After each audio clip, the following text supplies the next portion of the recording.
Shalom, selamat pagi saudara yang dikasihi Tuhan. Kiranya damai sejahtera dan sukacita dari Tuhan Yesus Kristus senantiasa menyertai saudara sekalian. Sebelum kita mendengarkan firman Tuhan dan renungan, mari kita berdoa.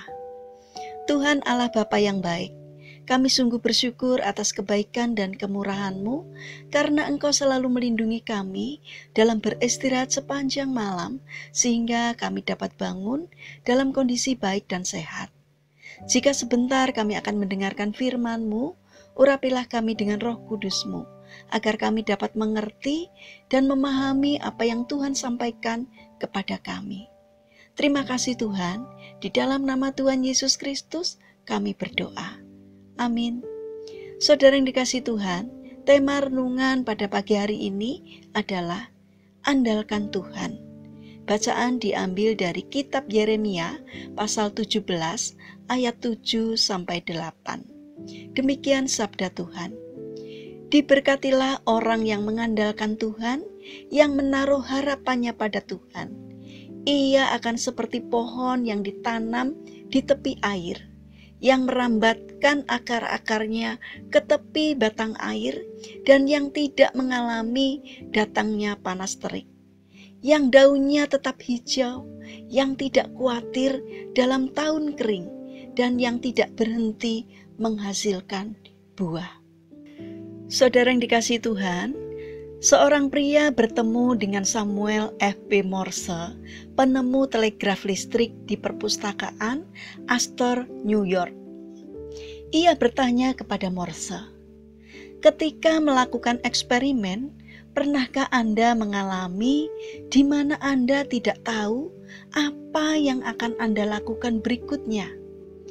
Oh, ya, lebih dari satu kali, jawab Morse. Dan pada saat-saat seperti itu, apa yang Anda lakukan? Tanya pria tersebut. Lalu Morse menjawab, saya dapat menjawab Anda dengan penuh keyakinan.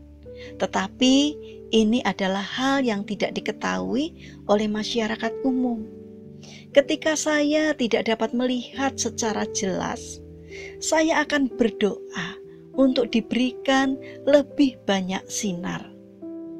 Saudara yang dikasihi Tuhan, Yosafat adalah seorang raja yang selalu bersandar pada Tuhan. Ketika orang Moab, orang Amon, dan orang Meunim datang menyerbu Yehuda, Yosafat mencari Tuhan dengan berdoa dan berpuasa bersama seluruh rakyat Yerusalem. Ia sadar bahwa hal tersebut adalah akibat dosa-dosanya. Karena itulah ia merendahkan diri di hadapan Tuhan dan berusaha mencari pertolongan Tuhan dan bukan kepada para Baal seperti yang dilakukan oleh raja-raja Israel yang jahat. Akhirnya Tuhan pun bertindak sehingga secara ajaib bangsa Yehuda dapat mengalahkan orang Moab, orang Amon, dan orang Meunim tanpa berperang. Ini menunjukkan bahwa Yosafat adalah seorang raja yang selalu mengandalkan Tuhan dalam hidupnya. Dan selama ia mengandalkan Tuhan, ia melihat mukjizat Tuhan terjadi di dalam hidupnya.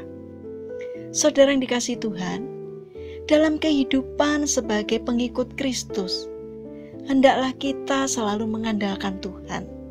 Ketika kita sedang mengalami pergumulan hidup atau membutuhkan bimbingan dan petunjuk Tuhan dalam hidup kita, hendaklah kita datang kepadanya melalui doa-doa kita. Ketika kita berdoa dan meminta campur tangan Tuhan, maka kita akan melihat kuasa dan mukjizatnya terjadi dalam hidup kita. Saudara yang terkasih, milikilah karakter mengandalkan Tuhan, karena sesungguhnya kita tidak bisa berbuat apa-apa jika Tuhan tidak menolong kita. Mari kita berdoa. Tuhan Yesus yang baik, saat menghadapi setiap permasalahan apapun dalam hidup kami, Ajarilah kami untuk selalu mengandalkan Engkau dan bukan mengandalkan kekuatan manusia. Tuhan Yesus yang baik, kami ingin menyerahkan aktivitas kami sepanjang hari ini ke dalam tangan-Mu. Kami percayakan hidup kami sepenuhnya ke dalam tangan kuasa Tuhan. Kami percaya Tuhan akan memberkati kami. Tuhan, saat ini kami berdoa untuk saudara-saudara kami yang dalam pergumulan sakit. Kami memohon belas kasih dan kemurahan-Mu. Kiranya Tuhan menolong, mengangkat sakit penyakitnya, sehingga saudara-saudara kami mendapatkan kesembuhan dari Tuhan. Bapa yang penuh kuasa, kami juga ingin menyerahkan setiap permasalahan yang dialami oleh bangsa dan negara kami. Kiranya Tuhan campur tangan untuk menolong.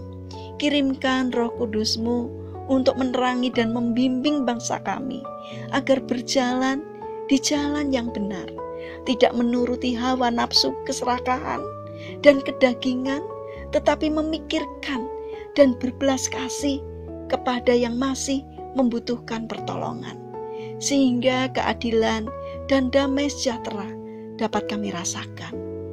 Terima kasih Tuhan. Dalam nama Tuhan Yesus Kristus kami berdoa. Amin. Puji Tuhan, saudara yang terkasih, kiranya firman Tuhan hari ini dapat menguatkan dan memberkati kita semua. Haleluya.